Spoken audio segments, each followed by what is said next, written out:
Well, we're in the Renters' Rights era now, where the Renters' Rights Act is now part of what we need to do. Do you know how to enter into a new tenancy, an assured periodic tenancy, without breaking any of the rules, both the old ones that are still continuing and the new ones? In this video, I set out exactly what you need to do if you want to enter into a new tenancy without putting yourself at risk of receiving one of the many civil penalties. I'm Suzanne Smith, lawyer turned landlord, and I run the Independent Landlord website and this YouTube channel to provide reliable content for everyone in the private rented sector.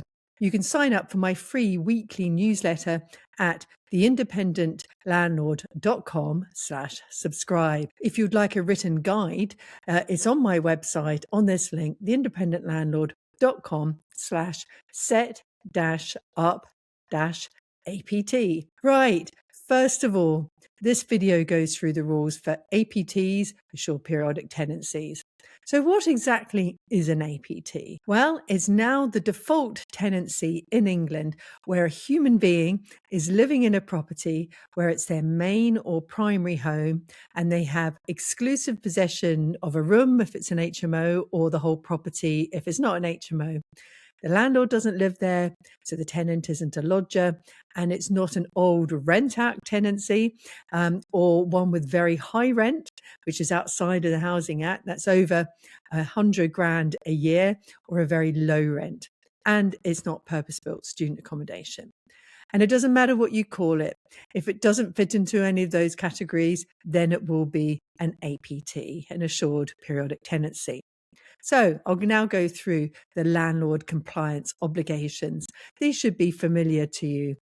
The basic landlord compliance obligations haven't really been changed by the Renters' Rights Act, just one or two small tweaks. And here's a recap of the things that you need to comply with when you start a tenancy. Number one, license. If it's not already licensed, check the local authority website to see if you need a license and apply for any applicable licenses. Number two, data privacy. If you're handling any information about applicants, including even seeing the tenancy agreement, a landlord needs to register with the Information Commissioner's Office, the ICO, and have a data privacy notice. There are links to those on the blog post that I mentioned earlier. And next thing is that you have to provide tenants with the current valid certificates, the EPC, an energy performance certificate of at least EPC E, unless the property's got an exemption. At least that's what the rules are in 2026. You have to supply them with a valid gas safety certificate, that's CP12, and an electrical installation condition report, that's an EICR, and carry out PAT testing if you have portable appliances. Also, you need to carry out a Legionella risk assessment. It will mostly be quite a low risk if you've got a combi boiler. And also you'll need to carry out a fire safety risk assessment. There must be working smoke alarms on every story of the property. There must be a working carbon monoxide alarm in any room containing a fixed combustion appliance. So that's a boiler, a gas cooker, and even a wood-burning stove. So carry out the fire safety assessment appropriate to the risks of the property and any licensing requirements. You need to check that there are no hazards in the property and that it's safe for people to live in. And if not, arrange for the hazards to be rectified before letting the property. Now, one thing that has gone away is the how to rent checklist, and that was revoked on the 1st of May 2026, so you don't need to serve that anymore.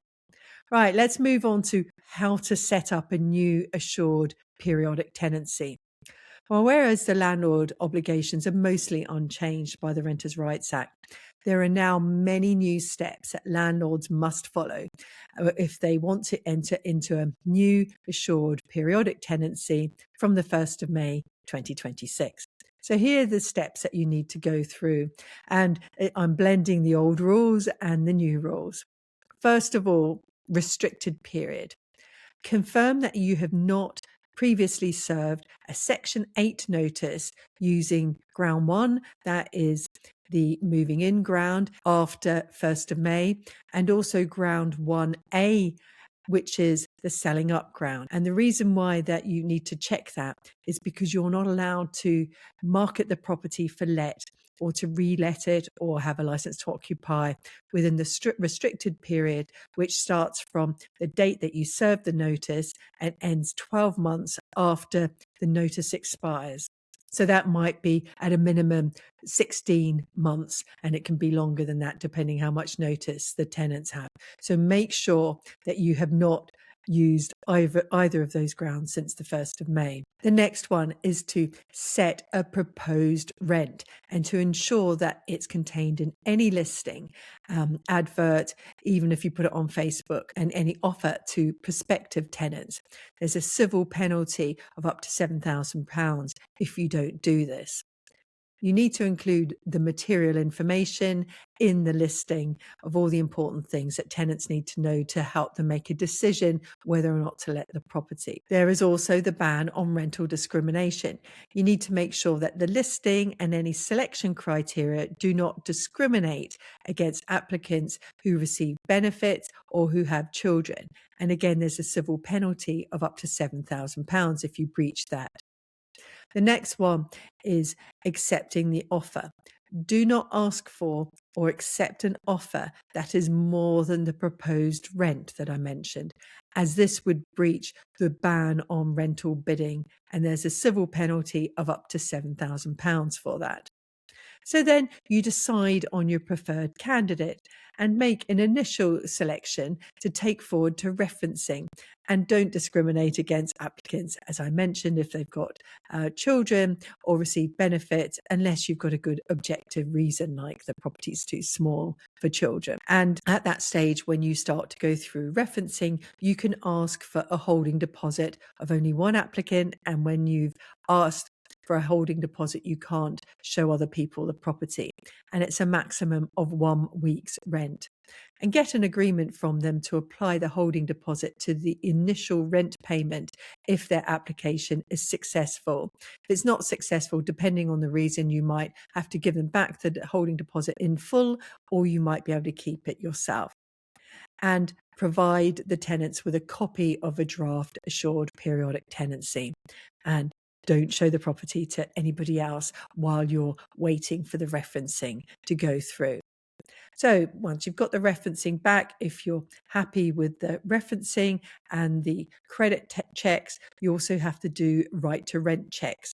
And then you're ready to make a decision whether or not to proceed with that applicant. If you're not going to, then you start all over again. If you do want to go ahead, you might have to think, do you need a guarantor or not? And are you going to need rent guarantee insurance? And if you do require a guarantor, then send them a draft tenancy agreement and a deed of guarantee for execution, which needs to be witnessed as a deed. And with rent guarantee insurance, if the candidate passes referencing, decide whether or not to get it and have a really good look at the policies, because they are all different and some of them have got lots of exclusions.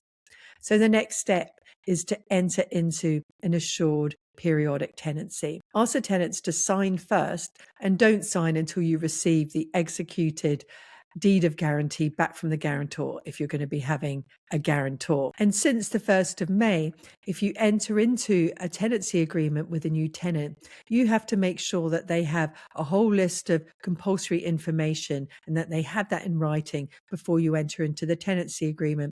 The easiest way to do this is to include it in your assured periodic tenancy agreement, although you can serve it separately as what's called written statement of terms, and that includes the information of the details of the parties, the tenancy terms, ending the tenancy, safety and compliance information, and tenant rights. And the chances are, if you've got an old AST, is it won't have all of that information in it. So you need to make sure that you use a new assured periodic tenancy for all new tenancies entered into from the 1st of May. And also make sure it doesn't have a fixed term in it, because that will attract a civil penalty of up to £7,000. And once you've signed the agreement, then you can accept the first rent payment for what's called the initial rent of up to 1 calendar month. And you can accept that in between signing and when the tenancy starts. It's the only time that you can have a contractual obligation for the tenant to pay rent before the rent period starts. There's a lot to take in with the Renters' Rights Act, and it makes significant changes to the way we now have to run our businesses. And my book, the Good Landlord Handbook, Succeed as a Landlord under the Renters' Rights Act, makes it easy for you to get your head round and comply with the new rules going forward. And you can read and reread it at your leisure. It's the only book out there that combines a legal mind, my legal mind, with direct experience of the practicalities of being a landlord.